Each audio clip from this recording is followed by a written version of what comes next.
समाजाला न्याय देण्यासाठी विदर्भामधून एक आणि मुंबईमधून एक, राजधानी आणि उपराजधानी मुंबई आणि नागपूर,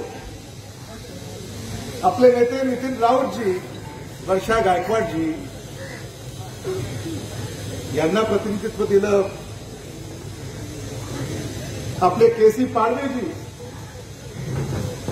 म्हणजे आपण सगळ्यांनीच हा संदेश सामान्य माणसांपर्यंत पोहोचवला पाहिजे की आज भारताला ज्याची गरज आहे, सर्व धर्म समभाव आणि सगळ्यांना एकत्रित घेऊन या देशाचा विकास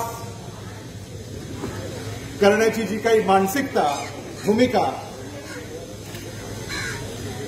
ही फक्त आदरणीय राहुल गांधीजी यांच्या नेतृत्वामुळेच शक्य. आजच थोरासाहेब राहुल गांधीजी यांचं वक्तव्य सकाळी आधी वाचलं.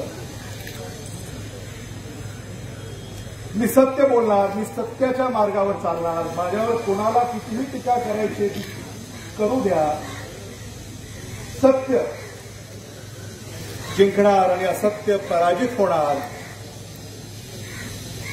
हे आजच आपले आदरणीय नेते राहुलजी गांधी यांचं वक्तव्य आपल्यापर्यंत आलेलं आहे आणि त्याची प्रचिती बिहारमध्ये जे महागठबंधन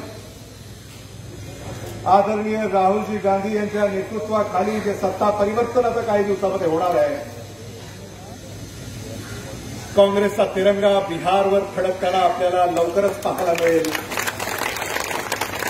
हा विश्वास की आपल्याला या निमित्ताने देऊ इच्छितो.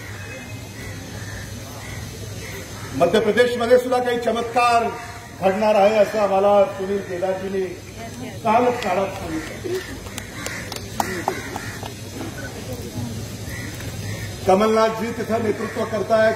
कसं भारतीय जनता पक्षानं सत्तेचा, पैसा याचा दुरुपयोग केला आणि लोकशाहीच्या मार्गानं निवडून आलेलं काँग्रेसचं सरकार हे अडचणीत आणलं. मला विश्वास आहे की मध्य प्रदेशमध्ये सुद्धा सत्ता परिवर्तन होईल आणि पुन्हा न्याय हा मध्य प्रदेशच्या जनतेला मिळेल आणि तो राहुल गांधीजी यांच्या नेतृत्वाखाली, याबद्दल माझ्या मनामध्ये कसलीही शंका नाही. मी आज आपल्यामध्ये उपस्थित झालो याचा मला आनंद आहे, समाधान आहे. हा जो लढा तुम्ही सुरू केलेला आहे, तुम्ही एकटे नाही आहात. आदरणीय बाळासाहेब थोरात साहेबांच्या नेतृत्वाखाली मी आणि माझे सारे सहकारी खांद्याला खांदा लावून आपल्याबरोबर या लढ्यामध्ये उभे आहोत. हा लढा भारतावर काँग्रेसचा तिरंगा फडकेपर्यंत हा सुरू राहील.